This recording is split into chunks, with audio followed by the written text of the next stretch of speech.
आप देख रहे हैं समाचार एजेंसी ऑफ इंडिया में साई न्यूज।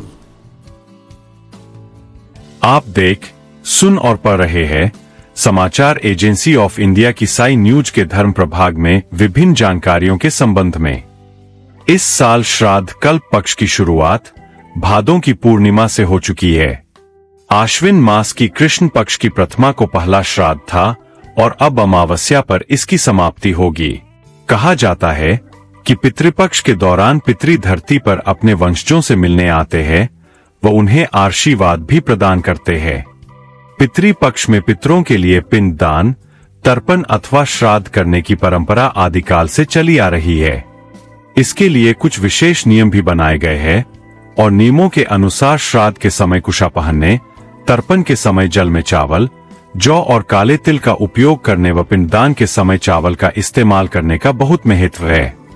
पितृपक्ष में अगर आप भगवान विष्णु जी की आराधना करते हैं और अगर आप विष्णु जी के भक्त हैं तो कमेंट बॉक्स में जय विष्णु देवा अथवा हरिओम तत्सत लिखना न भूलिए। आइए अब सिलसिलेवार जानते हैं एक एक वस्तु जो पितृकर्म में उपयोग में आती है का महत्व और प्रयोग।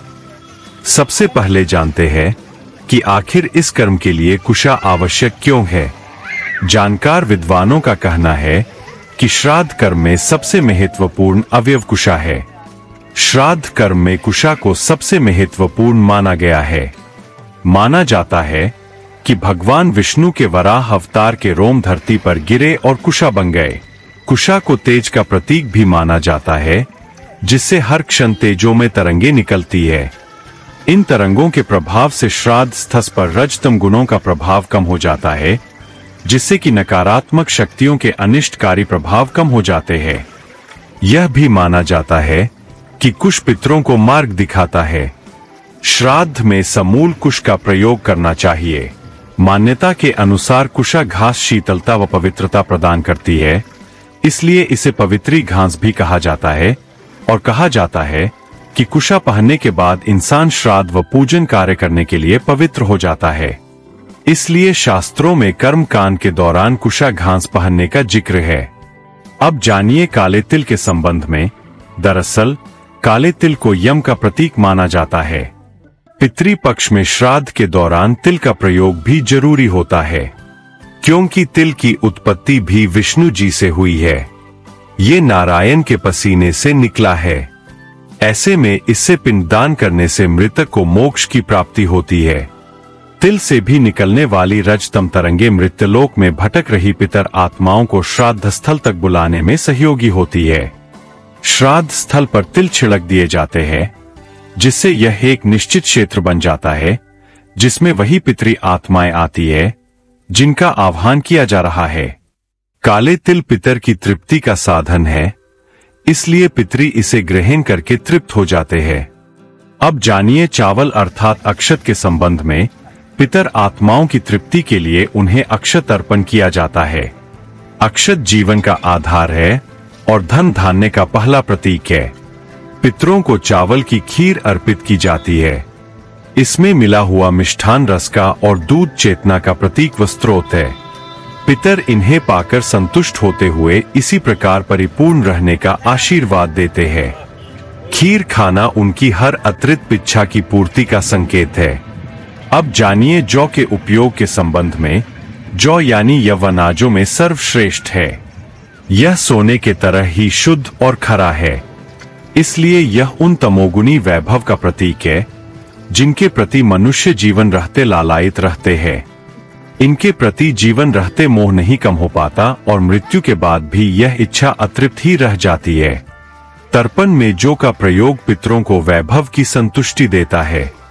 इसके साथ ही जौ नकारात्मक शक्तियों को दूर रखता है, इसलिए श्राद्ध पूजन में जौ का प्रयोग किया जाता है।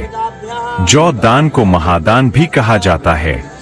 आइए अब जानते हैं नाराज पितरों को प्रसन्न करने के 10 उपायों के बारे में। हमारे पितृ या पूर्वज कई प्रकार के होते हैं। उनमें से बहुतों ने तो दूसरा जन्म ले लिया और बहुतों ने पितृलोक में स्थान प्राप्त कर लिया है। पितृलोक में स्थान प्राप्त करने वाले हर वर्ष श्राद्ध पक्ष में अपने वंशजों को देखने आते हैं और उस वक्त वे उन्हें आशीर्वाद देते या श्राप देकर चले जाते हैं। इन्हें प्रसन्न करने के लिए प्रतिदिन हनुमान चालीसा का पाठ करें। श्राद्ध पक्ष में अच्छे से श्राद्ध कर्म करें। गरीब, अपंग व विधवा महिला को दान जरूर दीजिए। इस दौरान भगवद गीता का 7वां अध्याय या मार्कंडेय पुराण अंतर्गत पितृ स्तुति जरूर करें। पितृ पक्ष की 13, 14, अमावस्या और पूर्णिमा तिथि के दिन गुड़ घी की धूप दें। मांस और मदिरा से दूर रहें और महिलाओं का सम्मान करें। अगर संभव हो तो घर का वास्तु ठीक करवाएं या घर को साफ सुथरा रखें। केसर या चंदन का तिलक ललाट पर लगाएं। गुरु ग्रह को प्रसन्न रखने के उपाय करें एवं गया जी जाकर या किसी सरोवर, नदी के किनारे तर्पण एवं पिंडदान अवश्य करें। पितृपक्ष में अगर आप भगवान विष्णु जी की आराधना करते हैं और अगर आप विष्णु जी के भक्त हैं तो कमेंट बॉक्स में जय विष्णु देवा अथवा हरिओम तत्सत लिखना न भूलिए। यहाँ बताए गए उपाय, लाभ, सलाह और कथन आदि सिर्फ मान्यता और जानकारियों पर आधारित है।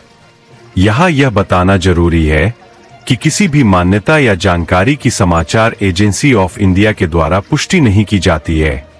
यहाँ दी गई जानकारी में निहित जानकारी विभिन्न माध्यमों, ज्योतिषियों, पंचांग, प्रवचनों, मान्यताओं, धर्म ग्रंथों, दंतकथाओं, किंवदंतियों आदि से संग्रहित की गई है। आपसे अनुरोध है कि इस वीडियो या आलेख को अंतिम सत्य अथवा दावा न माने एवं अपने विवेक का उपयोग करें। समाचार एजेंसी ऑफ इंडिया पूरी तरह से अंधविश्वास के खिलाफ है। किसी भी जानकारी या मान्यता को अमल में लाने से पहले संबंधित विशेषज्ञ से सलाह लें। अगर आपको समाचार एजेंसी ऑफ इंडिया में खबरें आदि पसंद आ रही हो तो आप इसे लाइक, शेयर व सब्सक्राइब अवश्य करें। हम नई जानकारी लेकर फिर हाजिर होंगे, तब तक के लिए इजाजत दीजिए। जय हिंद।